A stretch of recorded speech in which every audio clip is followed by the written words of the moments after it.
Welcome friends, welcome students, welcome parents. पिछले topics में हम ये समझ चुके हैं कि एग्ज़ाम के स्ट्रेस को रिलीव करने के लिए, कम करने के लिए हम क्या क्या स्टेप्स उठा सकते हैं। मैंने सबसे पहले आपसे कहा मेंटल टेम्परामेंट को अपना ठीक रखिए। दूसरा, अपने सिलेबस को डिवाइड करें आप दो तरीकों से, ज़्यादा मार्क्स का किस में आता है, कम मार्क्स का किस में आता है वगैरह। और दूसरा, आप अपने आप को डिफ़िकल्टी लेवल पे देखिए कि आपके लिहाज से डिफ़िकल्टी लेवल क्या है। और बहुत से बच्चों के मेरे पास क्वेश्चंस भी आए, उन्होंने पूछा क्या क्या है, तो मैंने उनको अभी तक तो जो भी मेरे से बन पड़ा उनको आंसर देने का कोशिश करिए। आप में से किसी और को और डाउट हो तो प्लीज़ यू कैन कॉन्टैक्ट मी, मुझे मेल कर सकते हैं। अब इसके हम आगे चलते हैं। अब हमारा नेक्स्ट स्टेप ये है कि हम रिवीजन की तैयारी कैसे करें। हम लोग जानते हैं कि रिवीजन हमारा एक बहुत ही इंपॉर्टेंट एस्पेक्ट होता है, पर हमारे रिवीजन का मेथड कई बार बड़ा गलत होता है। हम लोग रिवीजन का मतलब दोबारा उसको पढ़ना कई बार समझ लेते हैं। दरअसल ये रिवीजन का मेथड है ही नहीं। अगर आपने दोबारा उस चीज़ को पढ़ा तो फिर पहले पढ़ने का फायदा क्या हुआ, उसको हम समझते हैं। तो इसलिए ये वाला वीडियो स्पेसिफिकली आपके लिए रिवीजन प्लानिंग के लिए है। आप इसको कैसे प्लान करें। सबसे पहले आप समझिए कि आपको अपने स्वयं के रिवीजन नोट्स की जरूरत है। कोई भी स्टैंडर्ड नोट्स आपके लिए काम के नहीं है, भले स्कूल में मिले हो, कॉलेज में मिले हो, कोचिंग में मिले हो, ट्यूशंस में मिले हो, वो सब एक स्टैंडर्ड। क्योंकि जितने भी नोट्स हम अपनी क्लासेस में, स्कूल टीचर्स हों, बुक्स वाले हों, ट्यूशन टीचर्स हों, कोचिंग वाले हों, ये सब एक स्टैंडर्ड चीज पढ़ाते हैं which is important, yes.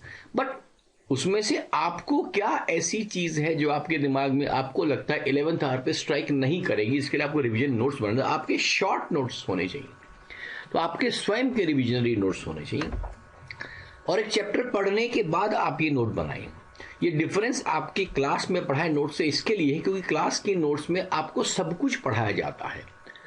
Revisionary notes वो नोट्स होते हैं जो आपको अपने लास्ट मोमेंट के लिए कुछ नोट्स चाहिए हों, वो कम होते हैं। तो पहली बात, आप अपने स्वयं के नोट्स बनाएं। हाँ, एक बार पहले चैप्टर पूरा स्टडी करें। उस चैप्टर के बाद आपको लगे ये टॉपिक मेरे लिए इंपॉर्टेंट है, या इन टॉपिक्स को मैं भूल सकता हूं, या ये टॉपिक मेरे लिए लास्ट मोमेंट में याद करने लायक है, उनको नोट्स में बनाएं। And the notes should be very very concise and to the point. जब आप बुक पढ़ते हैं उसमें बहुत सी लिखी होती है, let the point be A, let the thing, पुरानी कहानी लिखी होगी, वो सब समझाने वाली चीजें हैं। आप समझने वाला पार्ट कर चुके हैं, इसलिए अब आपका काम दूसरा रहेगा कि आप रिविजनरी नोट्स।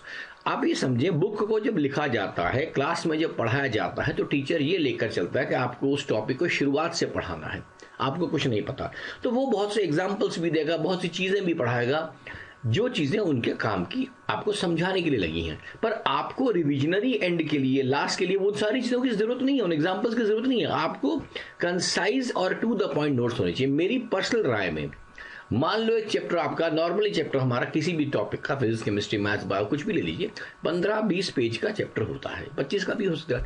आपके पास अपने हैंड रिटन मुश्किल से 2 या 3 पेज होने चाहिए, हैंड रिटन, वो भी। बुक के पेजेस ज्यादा होते हैं, बस उससे ज्यादा आपका होना नहीं चाहिए। फिजिक्स वाले लोगों के लिए जो डेरिवेशन है, आपको लास्ट में डेरिवेशन पॉइंट पता होने चाहिए, दैट्स ऑल। इसको समझने का वो तरीका आप लीजिए। कंसाइज नोट्स, बड़े नोट्स होंगे तो आपको फिर वो पुरानी पढ़ाई हो जाएगी, फिर पहले वाली से ज्यादा समय लगेगा, तो रिवीजन नोट्स हमारे को समझना है। दूसरी बात, रिवीजन को इंटरमीडिएट करते रहना चाहिए। मान लीजिए हमने पहला चैप्टर कर लिया, फिर दूसरा स्टार्ट कर लिया, फिर तीसरा कर लिया, तो उसमें एक बार रिवीजन नोट्स के थ्रू पहला फिर देख लीजिए, क्योंकि बीच बीच में आपको रिवीजनरी नोट्स देखने पड़ेंगे। आप को मैं एग्जांपल दूं, देखिए, जो लोग मेरे सब्जेक्ट से समझ पाएंगे, फिजिक्स से समझ पाएंगे या मैथ से समझ, मेरे जो सब्जेक्ट्स हैं मैं उनसे समझाता हूँ। फिजिक्स में इलेक्ट्रोस्टैटिक्स का 12th का पहला चैप्टर होता है। आप यकीन मानिए उसको हम कितनी बार पढ़ चुके हैं, क्योंकि हर टेस्ट से पहले वही शुरू पढ़ते हैं। हर पहले जब सिलेबस शुरू हुआ तब से लेकर हमारे जब तक एग्जाम अभी तक प्री बोर्ड या जो भी खत्म हुए हैं, उनमें हमेशा पहला चैप्टर लगभग आता रहता है। तो पहला चैप्टर तो बार बार पढ़ के हमारा काम हो गया। अब हम मान लीजिए मुझे रिवीजन करना, मैं फिर पहले चैप्टर को पूरा पढ़ने लग जाऊंगा तो मेरा समय बर्बाद होगा। आपके लिए सिंपल सी बात है, आपको अगर रिवीजन करना है, पहले चैप्टर के सिर्फ वो टॉपिक्स पढ़िए जो आपके रिविजनरी नोट्स के अंदर है, बस 3-4। तो आपको वो करने में मुश्किल से 15 मिनट लगना चाहिए। फिर आप करंट एक्सचेंज शुरू हो जाइए, फिर करंट के नोट्स बनाइए। जब आप मैग्नेटिक पढ़ने वाले हैं तो आपको इलेक्ट्रोस्टैटिक्स रिवीजन नोट के लिए 5 मिनट, करंट के रिवीजन नोट के लिए 15 मिनट लगेंगे।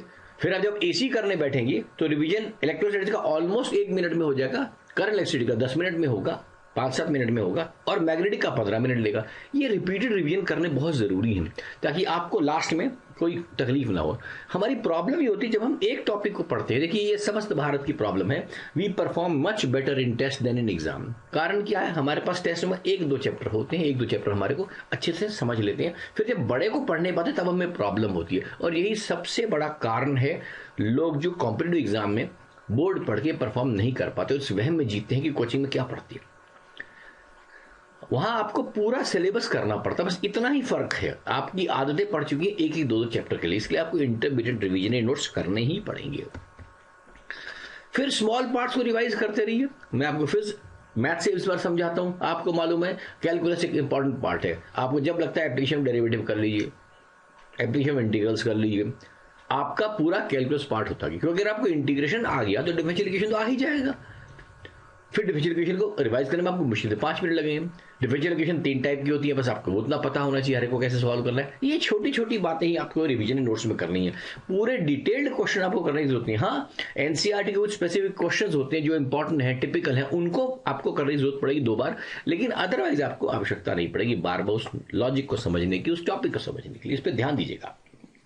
फिर आपके पास